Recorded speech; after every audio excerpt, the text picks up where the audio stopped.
Dragon படத்தோட கதை என்னன்னா, ஹீரோ ஸ்கூல் படிக்கிறப்போ 98% வாங்கிட்டு, அவரோட ஃப்ரெண்டு கிட்ட போயிட்டு ப்ரப்போஸ் பண்ணலான்னு சொல்லிட்டு போறாரு. ஆனா, அவங்க ஃப்ரெண்ட் வந்து எனக்கு பேட் பாய்ஸ் தான் பிடிக்கும். நல்லா படிக்கிற பசங்கள பிடிக்காது அப்படின்னு சொல்லிடுறாங்க. ஸோ, இவங்க காலேஜ் ஜாயின் பண்ணதுக்கு அப்புறமா வந்து 43 அரியரோட இருக்காரு. ஒரு பிரச்சனை இல்ல. டீனான மிஷ்கினோட கார் கண்ணாடி உடைச்சிடுறாரு. அவர் இவர டிபார் பண்ண போறாரு அப்படின்னு சொல்லி இவரோட ஃப்ரெண்ட்ஸ்லாம் வந்து ரெக்வெஸ்ட் பண்றாங்க. பட் ஹீரோ வந்து அதெல்லாம் ஒண்ணும் பிரச்சனை இல்ல.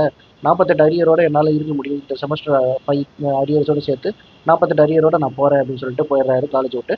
அதுக்கப்புறமா வேலைக்கு போகாம வீட்லேருந்து வேலைக்கு போற மாரி கிளம்பி ஃப்ரெண்ட்ஸோட ரூமுக்கு வந்து தங்கிடுறாரு.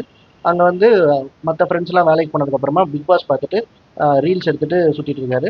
ஃப்ரெண்ட்ஸ் கிட்ட வந்து எல்லார்கிட்ட இருந்தும் மாசம் ஸ்டார்ட்டிங்ல கடன் மாரி வாங்கி ரூ. 2000 வாங்கி வீட்ல 18,000 சம்பளம் அப்படின்னு சொல்லிட்டு குடுத்துடுறாரு. ஆனா அதையுமே வந்து வீட்லேருந்து வாங்கிட்டு எக்ஸ்ட்ராவா வீட்லேருந்து அப்பாகிட்டயும் காசு வாங்கி இவர் செலவு பண்ணிட்டு இருக்காரு. இவரோட லவ்வர் வந்து மீட் பண்ணணும்னு சொல்றாங்க. நைட் வந்து மீட் பண்றப்போ, இவர் வந்து சரியா வேலைக்கு போகல. இவர் ஃபெயிலியர்ன்னு சொல்லிட்டு இவர பிரேக்கப் பண்ணிடுறாங்க. அதுல ரொம்ப டிப்ரஷன்ல போயிறாரு. அப்போ ஒரு ஃப்ரெண்ட பார்க்குறாரு. அவர் சொல்றாரு, இந்த மாரி போலி சர்டிஃபிகேட் வாங்கி வேலை கிடைக்கும் அப்படின்னு சொல்றாரு.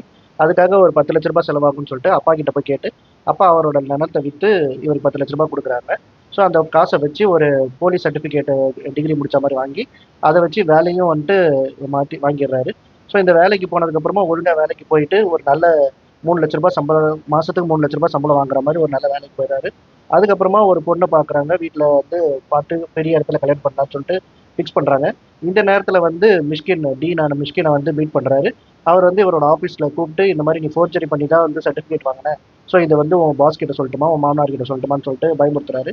ஸோ அதுக்கு என்ன பண்ணலாம் அப்படின்னு கேட்கிறப்போ, மிஷ்கின் வந்து நீ மீதி இருக்கிற 48 அரியரையும் திருப்பி காலேஜ் வந்துட்டு ஒரு நாள் கூட லீவ் போடாம பாஸ் பண்ணிட்டேன்னா, உன்னோட டிகிரி சர்டிஃபிகேட்டும் நான் குடுத்து, உன் மாமனார்கிட்டயும், பாஸ் கிட்டயும் சொல்ல மாட்டேன் அப்படின்னு சொல்றாரு. வேற வழி இல்லாம ஹீரோவும் அத ஒத்துக்கிறாரு. ஸோ இந்த இடத்துல தான் இன்டர்வல் போடுறாங்க. அடுத்த பார்ட்ல மீதி கதை என்னன்றத பார்ப்போம்.